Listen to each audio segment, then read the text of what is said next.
I can't believe I'm never going to talk to him again. How do you get beyond that? I don't know. I think it's just grace. Out of darkness, the light shall shine.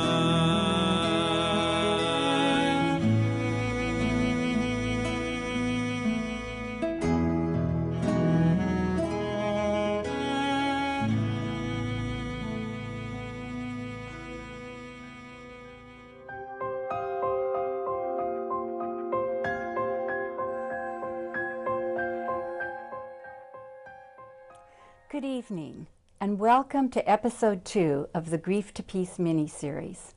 I'm Charmel Teresi, and I will be your host this evening. I'm a co-founder of this project, along with Mary Lepori, my very dear friend. In 1988, Mary Lepori experienced a deep loss, the death of a beloved person that she thought she would live with for the rest of her life as her husband.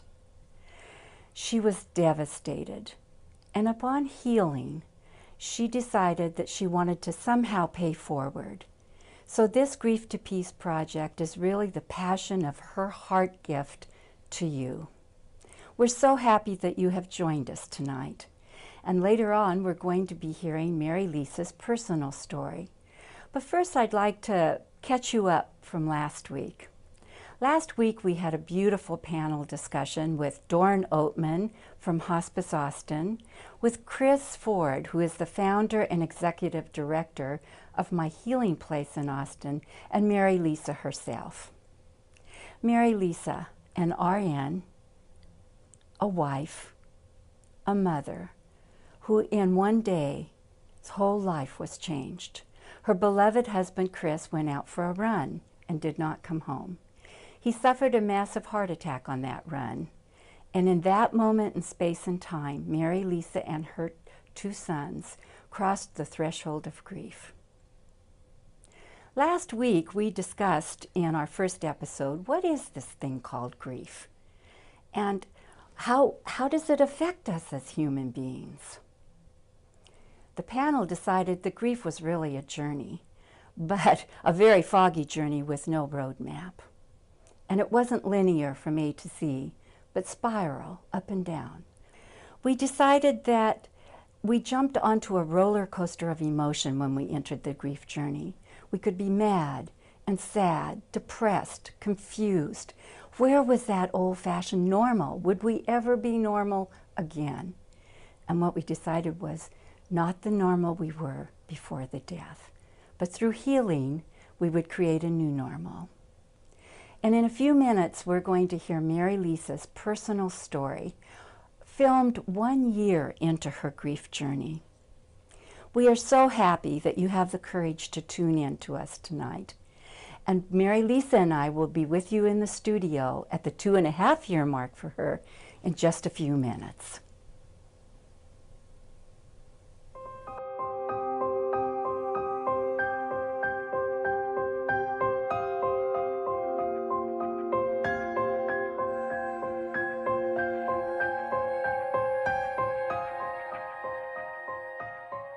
My husband and I were married for about 22 years. We had a great relationship. My husband and I met through his father, actually. And a year from our first date, we were married.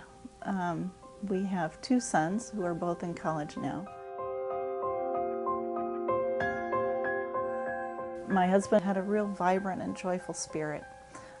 He also loved being with the boys. He enjoyed spending time with my kids and in Scouts, and was the Scoutmaster of the troop. We have many, many fond memories of him and his time during those years.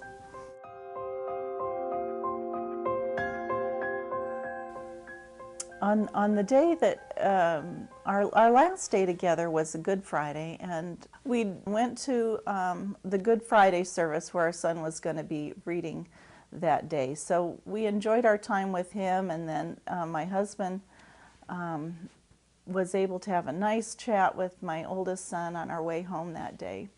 When we got back, we had some lunch, and I was so fatigued from the morning, and some college preparation work that I'd done earlier in the week with my younger son that I just decided to take a nap.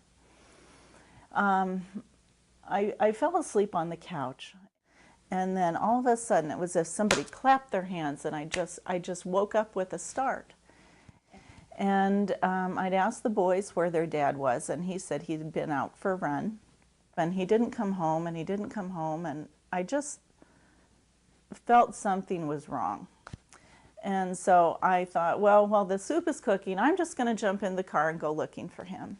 And so I went on a route where I thought he may have gone, and I didn't find any sign of him. He was a very social person, so I thought, well, maybe he ran into somebody in the yard or got caught up in a conversation with someone somewhere. But I thought even then he would call me. I just felt like, I've got to call the police. And it was such an odd feeling to come to that place where I knew that's what I had to do, but I did. And I called and I said, you know, he's missing. This isn't like him. No sooner had I hung up the phone than the doorbell rang and a police officer was there. And he came in and he had us sit down on the couch.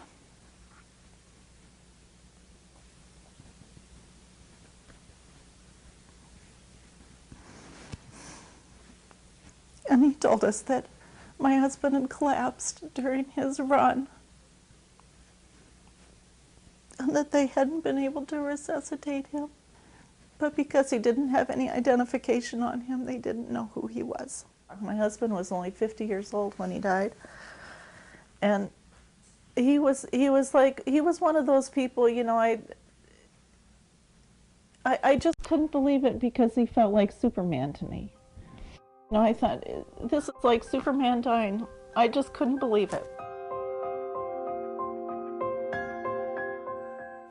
The next day we were just flooded with people and food, and you know, those next days were just a blur. And I remember, you know, greeting all these people and not shedding a tear, and people just saying, oh, I can't believe you're holding it together so well. And I thought, well, I think I just didn't know. I couldn't believe it. I just couldn't believe it. Until the night came. You know, nights are so hard. So I'd cry all night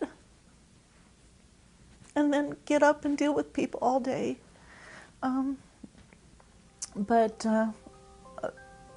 you know, that's how it is. That's how it is.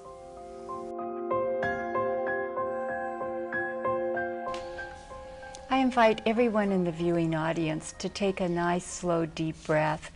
This first part of Mary Lisa's story that we just showed is extremely powerful. And many people find out about the death of a loved one with a police officer or an emergency personnel person coming to the door. And so, Mary Lisa, when the police officer came in and started talking to you a little bit, and then when he got up and went out, what was going on for you and your sons? What a tender time. Well, when he first came to the door, it was surprise because I wasn't expecting someone to come so soon. You know, I'd said that they could call me. You know, I didn't want to make a mountain out of a molehill, and so I was surprised. But the longer he was in the house, it was like my world was big.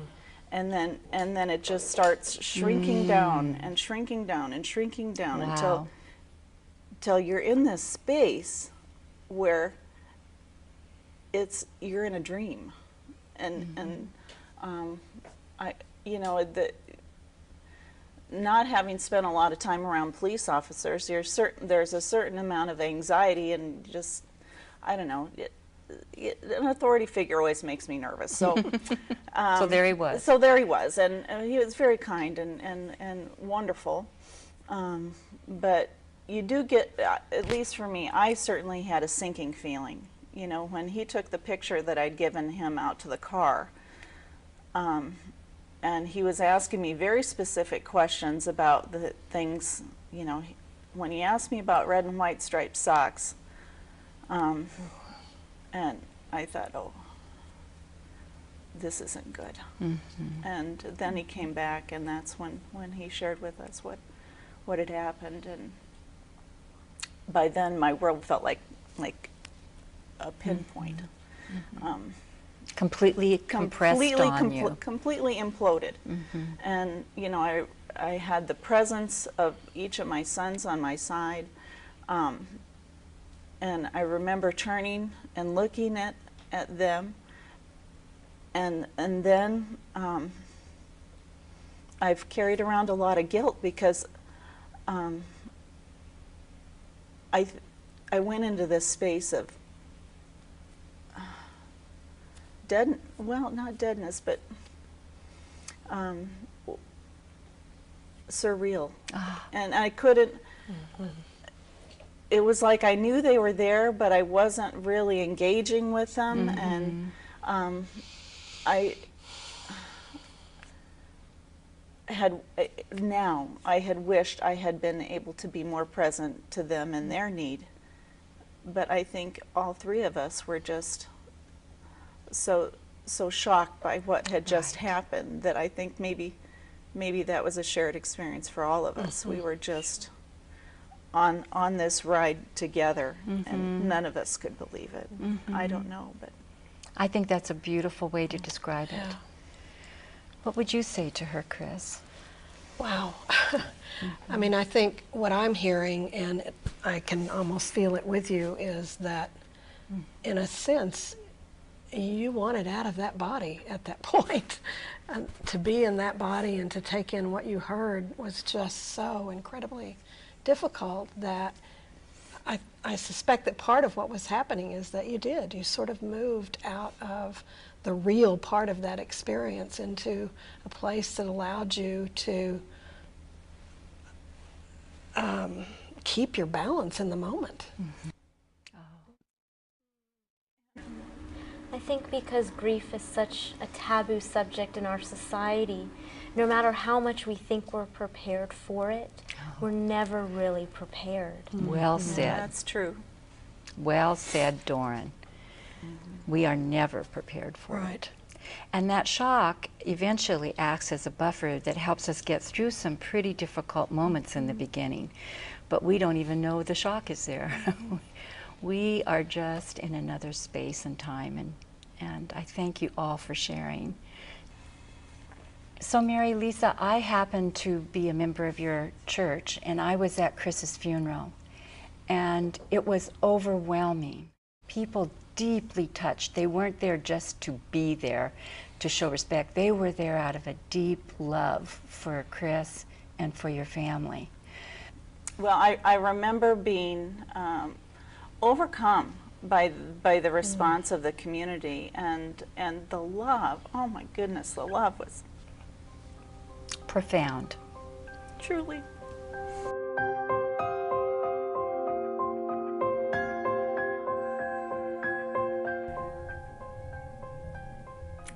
Mary Lisa, welcome back. Thank you. And I can tell you're deeply touched by watching that clip with me just now. It brings it all back. It brings it all back. When you reflect back, Mary Lisa, on those first few hours, days, weeks, from this vantage point of 2.5 years almost, what do you remember? How does it feel to you now? It feels like a series of pictures.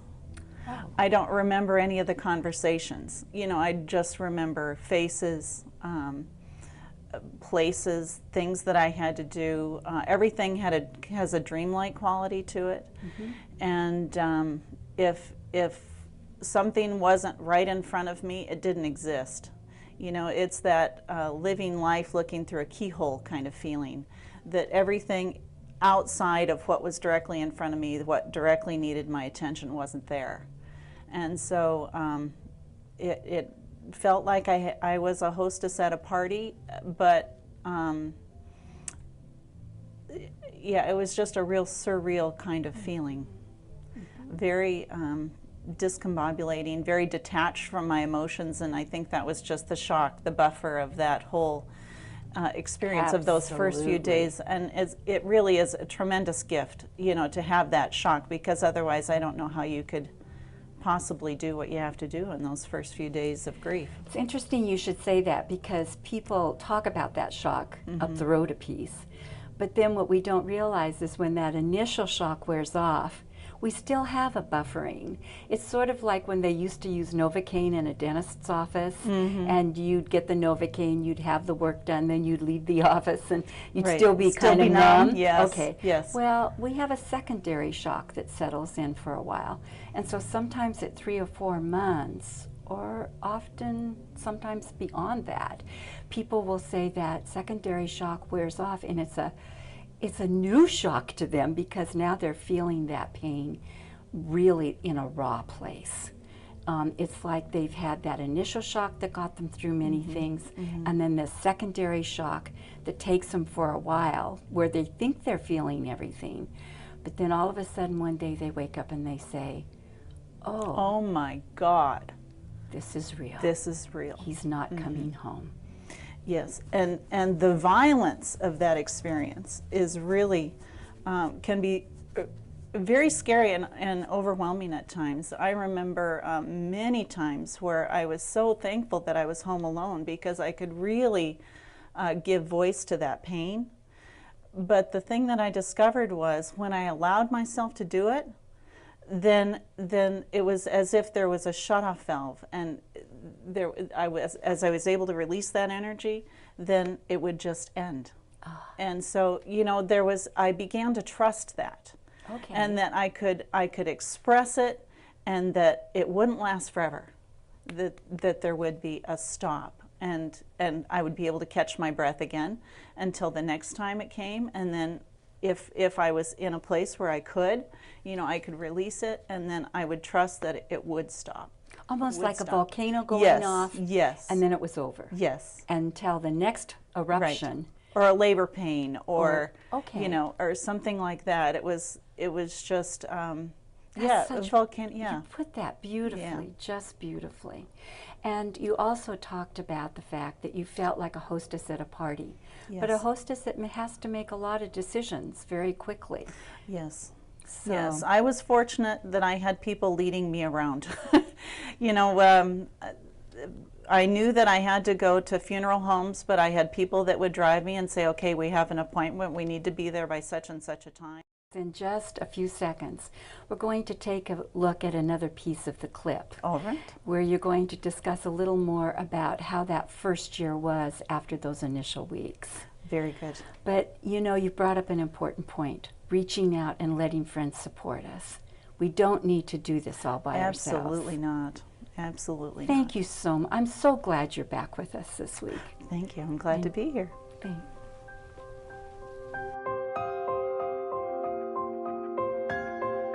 You know, I was reading a journal I had written in, and how I just felt like I was nothing but ashes, and how fractured my life had felt, and just waiting for the wind to shift. It was like living in between breaths. You know where you've been, but you don't know where you're going. And then there's this space in between where you just are. How do you get beyond that? I don't know. I think it's just grace. And time, and living with it, and little by little, for me, God gave me the ability to take it in a little bit at a time. Because I think there's some losses in life that are just too big to take it in all at once. We just have to do it in little baby steps. So in the midst of all the headaches and the confusion and the fog that you live in, there's all these tasks that you have to do. I had no idea.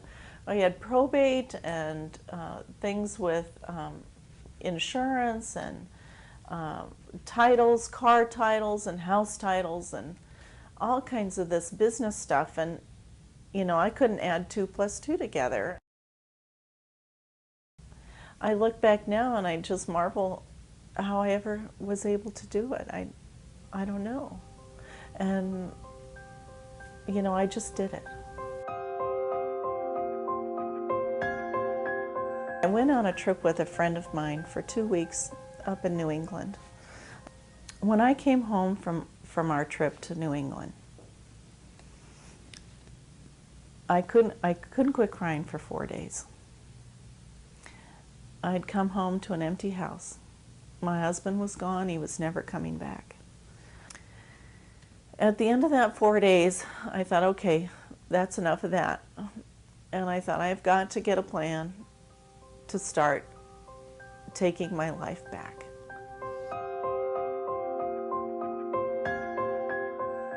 I realized after Chris died, you know, each of us in our life are given a choice when we lose someone that's important to us. We have a choice. We can choose to live or we can choose to die.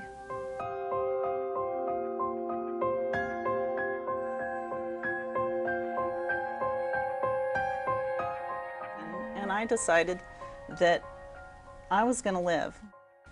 But you made a choice. It was definitely a clear choice in my head. Mm-hmm. It was time to take care of yourself. It was time to take care of myself and fight for my life. I would say the next 6 months were a process of more roller coaster, really up and down. And then once I hit the year anniversary, it was like I got this breath of fresh air, and I felt like I could just do anything because I'd made it through the first year. Hallelujah. And but then the next month had a lot of family anniversaries. You know, my husband's birthday, our wedding anniversary. Oh, wow. There was a lot of things like that. And if I could find a fast forward button through this whole thing, I'd be pushing it like crazy because it's just so hard. But there's no fast forward button. No. No, and I don't like that there's not a timeline either. And you know, you've mentioned a very important point, because our culture moves very fast and we don't slow down for much of anything. And we like to have those fast forward buttons. Give me a pill, give me a book to read, I need to take a class, anything that'll get me through this fast. We're not used to slowing down and feeling the feelings.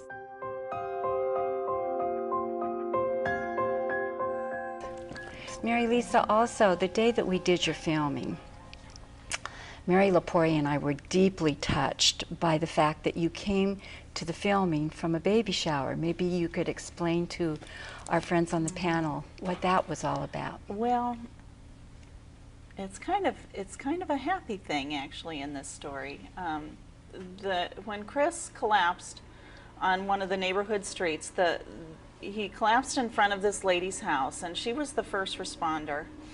And I found out much later that she and her husband had been trying to have children and had been having some problems. And I'm not perfectly certain, you know, if they had given up or what. But anyway, there was some difficulties.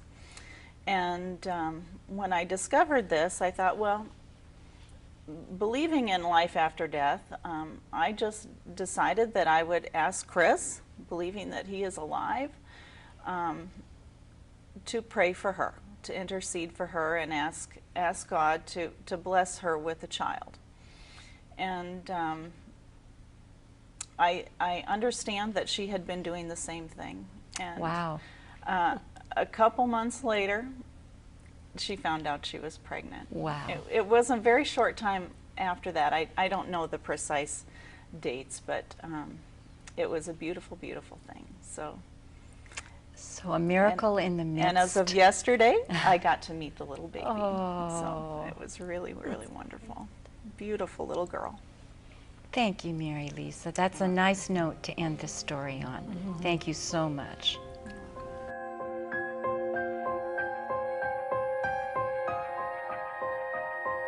Mary Lisa, I absolutely love that story. I do too. I just love it. I do too. And what an angel that little girl is. She is just a dolly. Yeah. Mary Lisa, I know that when Mary Lepori and I brought you in to show you the film clips, that you were surprised by your change from when we filmed you to now. Maybe you could share what you told us at that time. Well, at the time, I thought I was feeling pretty good. So when I actually saw myself at the time of at the the filming. time of the filming, I was feeling pretty strong. You know, like I was feeling so much better than I had. Yeah. So when I viewed the tapes from that time, at almost a year and a half after that, I was really surprised at how I could still see so much of the grief in my body, and how flat my personality was, and how the sparkle was just not there. I hope it's back. It's back. Your eyes are sparkling and shining. But yes, I was deeply touched by how far I'd come in the last year and a half. And you know, for those of us that have done grief work for years and years, we can begin to notice when people actually cross that threshold into healing because they lighten. They actually lighten up. Mary Lisa, I wonder if you would be willing to share with our viewing audience, you took a big step this past summer, and you made a choice to live. I did. And you went on a journey, really a pilgrimage. It was a pilgrimage. It was a journey. It was an internal journey, really. I was finding that I was kind of in a stuck place in my life between what was and what was going to be in the future, and was a little afraid to take that next steps into the future. And so I decided to take a road trip by myself. And so in total, I traveled 4,000 miles. Whoa! And had a lot of time for kind of reflection, and really came to a place where it was very clear to me that my life held a lot of possibility and hope and joy if I could just accept that for myself. And so I decided life is worth living. Life is worth living. You chose life. Yes, yes. And since I've gotten home from a person who sat on the couch a lot, I'm finding myself quite busy now. So it's actually been very exciting. So that's wonderful. Yeah. Just wonderful. Would you say that was a threshold into your healing, that trip? Most definitely. I didn't realize how much anger I was still carrying from the loss of Chris, and that I was having to do such a difficult journey by myself. Not that everything's just harder when you have to do it alone. Even though you have tons of friends. Absolutely. Good family. Absolutely. I've had people tell me that so often. Yeah. I have so many wonderful friends. I have a beautiful family, but I feel all alone. I can be in a crowd and I'm lonely. I'm still alone, yes. Yeah, yes. It's an isolated feeling. It is an isolated feeling. And I have the best family and the best friends anybody could possibly hope for. But there still is an essential loneliness in the experience. And so I had to figure out a way how to move through that and to dream a bigger dream for myself. So that's wonderful. Yeah. That loneliness you mentioned, you know, loneliness is the most predominant experience that we have in grief, because you can be sad and lonely, mad and lonely, confused and lonely, depressed and lonely, guilty and lonely. It pairs up with everything. So was there one point on the trip where you could say, oh yeah, I feel like I'm going to be different? It was probably 7 days into the trip where I had been experiencing a lot of frustration, and there just came a point in my morning meditation where I was really offered an opportunity to make a choice, and I decided that I wanted to believe in the possibilities that were ahead, and I didn't need to be afraid of it. And I guess that was the moment. That was the moment. Yes, that was the moment. And I can tell you that even after having made that, there are still moments of fear, there are still moments of trepidation and lack of self-confidence. But for the most part, the chains that I felt that were holding me back are gone, and I really feel like I can do it. I feel like I can do it, and Wow. it's a wonderful thing. I've had people tell me before, when they hit that point, I didn't realize I was behind bars, like in a prison, but that sometimes I had put myself there. Yes, yes. So that's yes. interesting that you should bring Yes, that up. yes. And I guess what I want you to know, audience, is that Mary and I have created a website with lots of help from lots of volunteers called www.grieftopeace.org. And on that website, you can find multiple resources. You can find agencies, therapists, books, clergy. You can find DVDs and CDs that can support you in your healing journey. And also, if you were not able to catch last week's show, under the mini-series portion of our homepage, you can click on it and watch last week's show. So we invite you once again, www.grieftopeace.org. Check out our website and see what's on there that may help you in your grief journey. Another important point that Mary Lisa has brought up is that you don't have to do this by yourself. Reach out for help. There are so many wonderful agencies, people, churches, clergy, hospices out there that have excellent programs to serve people in grief. So please don't stay in that prison that we just mentioned. Take the risk. Take the risk. And I know it's not easy. I know what I'm saying could be very, very difficult for you. But take the risk to put one foot in front of the other and reach out to someone that you trust. Check out our website though, because Mary's whole passion was to create something that could serve people as they struggled finding something to help them heal. What would you say about that, Mary Lisa, about that reaching out? The thing that I loved about grief groups that I participated in was that every single person there knew exactly what I was talking about. Find a grief group, find a person that can support you as you walk this tender journey of grief. Thank you, Mary Lisa. You're welcome. So important.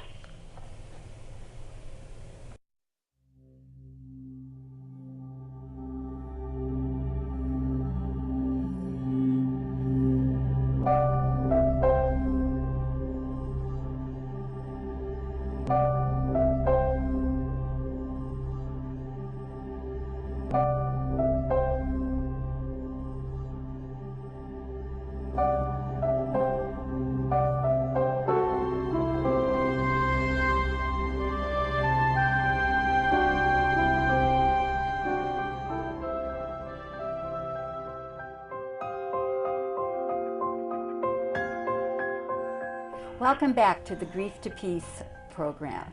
And now it's an exciting time for us tonight. We are going to accept your call-ins. And so, what is our first call?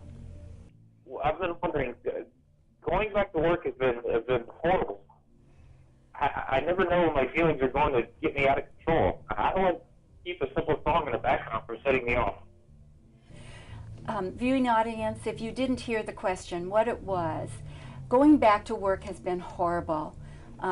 He doesn't know how he was going to feel 1 minute to the next, and just music in the background could set him off. Mary Lisa, what would you like to say something to this gentleman that had risked to call in? I would offer just taking a moment, stepping out of the room to catch your breath, maybe doing some breathing, but for me, not being in the work environment, it was more public places where I had to try to find ways to collect myself. So maybe you have some more from your vast experience. I just love that question because people have told me the worst day of my life was going back to work. Chris Hubner, who is on many of our different series, and you saw him last week in some pieces, whose beautiful daughter died, said that the day he went back to work, all of a sudden it was like, oh, he was on the freeway, driving the freeway, going back to work, and he found himself bawling. And he had to get to work, and he was disheveled and had to get himself put back together. What we suggest to people going back to work is 3 things. The first thing is breathe your way to work. Don't turn on the radio unless you know what's going to be on the radio. If it's a music channel, one song can set us off. It can trigger all of our emotions. So if you're going to have a talk show that is something nebulous on, that's fine. But when you're driving too, please be very careful and pay attention to the road. But the most important thing is just gently breathe yourself to work. And when you go in, realize that some people won't know what to say to you, some people will want to talk to you, and you never know what's going to be a trigger to set off an emotion. So be honest. Just be very honest with people. I don't know what's going on for me all the time anymore. I just feel upside down and inside out. So be patient with me. I understand we have another call. Caller, what is your question? Hi, my name's Dustin. I'm calling. My brother had passed away about a year and a half ago. And I'm having a lot of trouble, like, getting rid of all things. Like, even the little things, they're just troublesome to get rid of. Thank you for bringing it up. You know, we don't know how many precious items we have and how many just items we have until someone in our life, a beloved, dies. And then it feels overwhelming. We have clothes in the closet. We have knickknacks that were treasures to them. We have a desk that we need to go through. Or we have dresser drawers that we need to go through. Mary Lisa, what was it like for you after Chris died? What did you do with his possessions? Or have you done anything? Well, I've done some. I called in a family member to help me with his closet. There are other things that I couldn't part with right now, so I just boxed them up and just set them aside for maybe later I'll be able to let them go. But I just don't know that there's any real easy answer. I think you just have to do what brings you the most peace. What feels right. What feels right. You know, there's no right answer. What feels right. And dear caller, I want you to know something very important.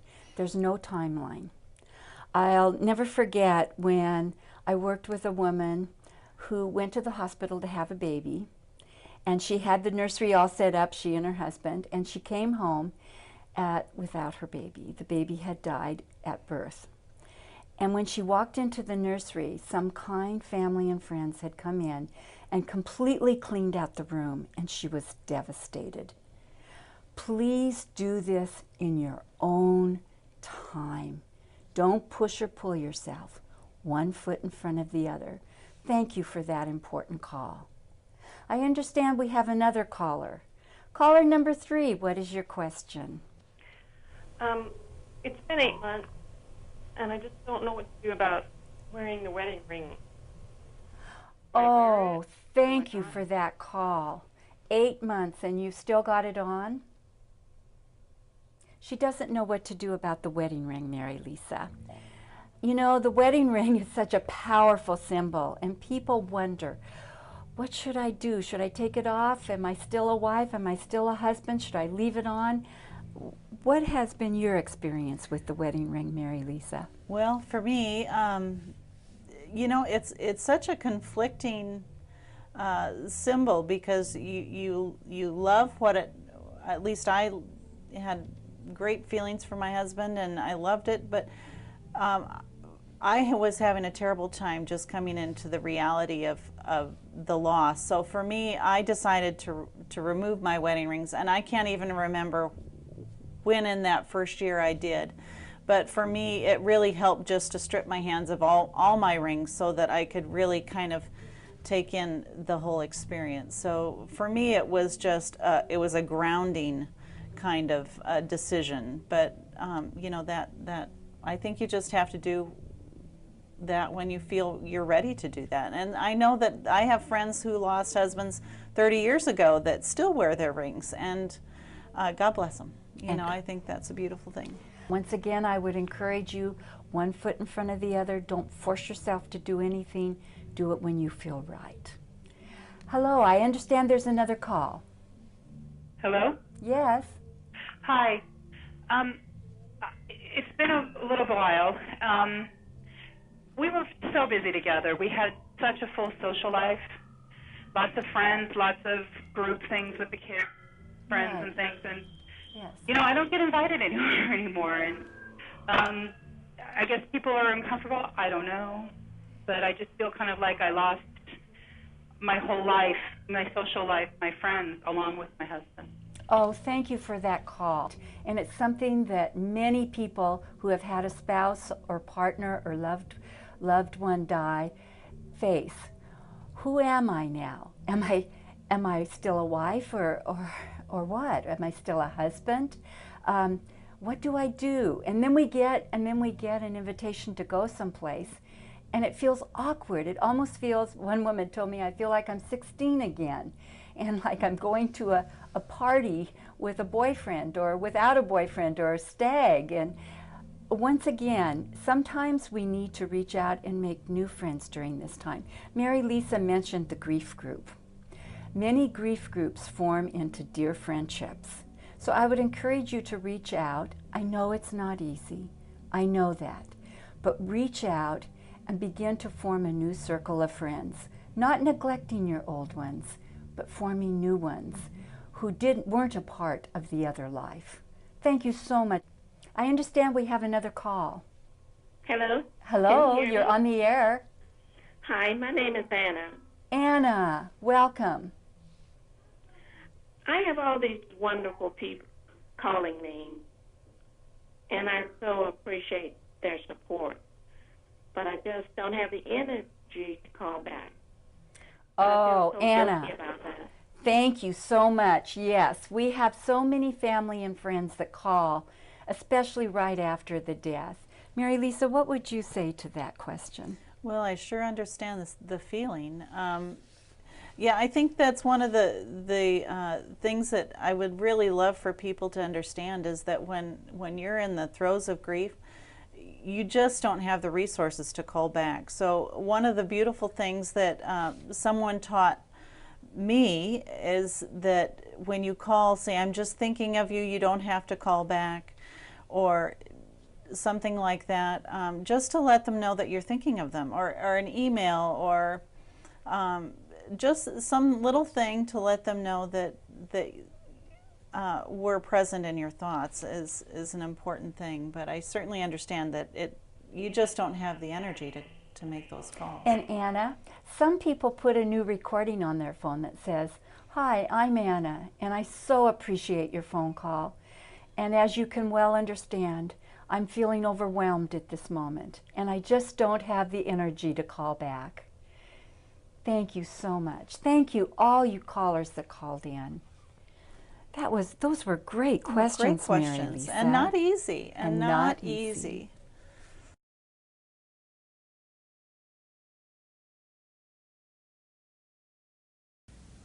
I haven't quite figured out which door I want to open yet. I know that there's all kinds of things that I can do. There's all kinds of things that I could do. There's all kinds of things I'd like to do, but I'm just not sure what feels right for me yet. And so I'm trying to figure it out. So Mary Lisa, Yes. in that segment, pre-recorded a long time ago, it feels like now, yes. you said, I'm trying to figure it out. I'm Now, still trying to figure it out. You're still trying to figure it out. Yeah. But you have made some choices I did. that Mary Lapoya and I are very excited about. But maybe you could share with the viewing audience some of the things that you're doing that are brand new, something that your beloved Chris was really never involved in. Well, after I got back from my road trip, I decided, okay, I'm going to start. I'm a registered nurse and have been out of the nursing business for quite a number of years, and so I did a refresher course. And during that time, I thought, this just doesn't feel like who I am anymore. However, I would like to be able to use those skills in a way that I could give back to my community. So I've started giving some volunteer time to a free clinic that's in Round Rock, and I really enjoy that work. And I've started getting more involved with the volunteer work at my church again, and then I've also offered to be a part of the Grief to Peace project in developing some resources for you. And we that are been thrilled. Mary Lepori and I Yes. are thrilled. She's creating a brochure for us right now. Yes, yes. So thank you, Mary Lisa. you're welcome. I understand, Mary Lisa, we have another call. Oh, Caller, okay, what is your question? My question is, even though I lost my mother and father a really long time ago, whenever the holidays or the anniversary of their birth or death comes up, I always seem to feel very overwhelmed with loneliness. Oh, thank you. And that's such a powerful question with Thanksgiving just around the corner.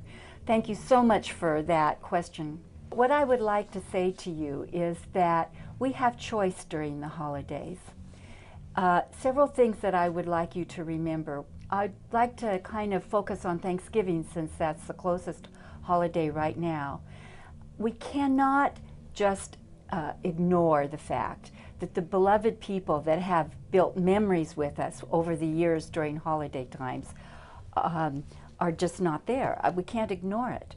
So what we encourage people to do is to bring them fully into the holiday. For example, at the holiday table, you might ask people to share a memory. Or you might yourself go through the album and look at old holidays that you had with these people and then share a memory with the people that you're having this Thanksgiving meal with. You might light a special candle and put their picture on a buffet in the same room where you're feasting that day. Or you might, some people have even set a place at the table for them, just to acknowledge that even though they're not there, the presence of their spirit is still alive and well in your heart. We have a saying in grief that bodies die, but love never dies. And that is so true. Would you agree with that? I would absolutely agree with that. Okay.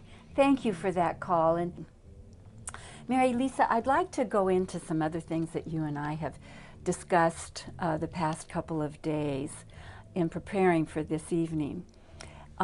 Back when we began looking at your original, the first few hours, days, weeks after Chris died, you mentioned how overwhelming it was to plan his funeral. Yes. And he loved to sing. You said he sang with gusto. Oh, he sang with gusto. He sure did. He sure did. But that when it came to choosing songs, it felt very confusing. Yeah, we had talked about things like the headstone, casket, or cremation, but we never even approached scripture or music. And so when the time came to try to decide what kind of music I should select, that was really probably one of the hardest parts of planning his whole funeral, was deciding on the music. And it wasn't because you didn't have a lot of help. No, there was plenty of help there. I think if I'd had a music book, that might have helped me a little bit, but still it was a very hard decision since I didn't really have any idea of what his favorites were. Exactly. Yeah. And viewing audience, I'd like to share with you that this brings up an important point. Sometimes we dread talking to family, even about headstones or cremation versus burial. But it's a great importance that we sit down and first of all decide for ourselves, what do I want? Please think about not only having an insurance policy, but having personal directives in place. Who's going to take care of the things when you're gone? The biggest gift you can give your loved one is to have a list. Who I want to speak at the funeral, who I want to sing, the songs I want, etc. If you were to encourage the viewing audience, what would you have them kind of write down that would have helped you if Chris had done it? Important people that he might want as pallbearers. I knew who our circle of friends were, but I wasn't as confident about who the people at work were that were closest to him, so that would have been nice information to have. perhaps some scriptures that he particularly favored, and certainly the music. It would be a tremendous gift to have had at least some of that written down. I mean, not all of us take the time to write everything out, but it would be nice to have some hints. Okay. Wow, this hour has gone by so fast, just lickety-split. I want to encourage you to check out our website, www.grieftopeace.org. Check it out for the resources that can help you on your healing progress. I also want to thank you for having the courage to tune in tonight. I want to thank Mary Lisa very much for having the courage to come back. That's a big step. All of you in grief know. And I want to thank Mary Lepori, my co-founder of the Grief to Peace Project, for having the passion to make this program come to life so that you, the people walking the tender journey of grief, would have resources that you could use for your healing. Thank you so much.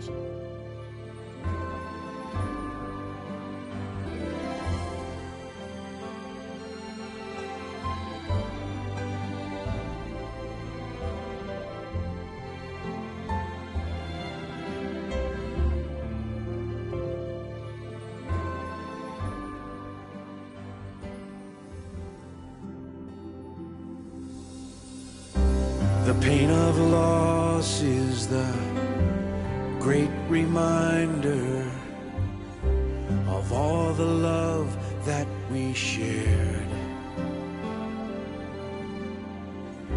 Embracing life makes the sadness kinder. Take me with you everywhere. Make a new life here with me in your soul. Take to heart what you have and hold. I'm your angel now, always by your side, to feel my presence. Close your eyes and make a new life here. A sense that things will be okay. They will. It's going to take a long time, I'm sure.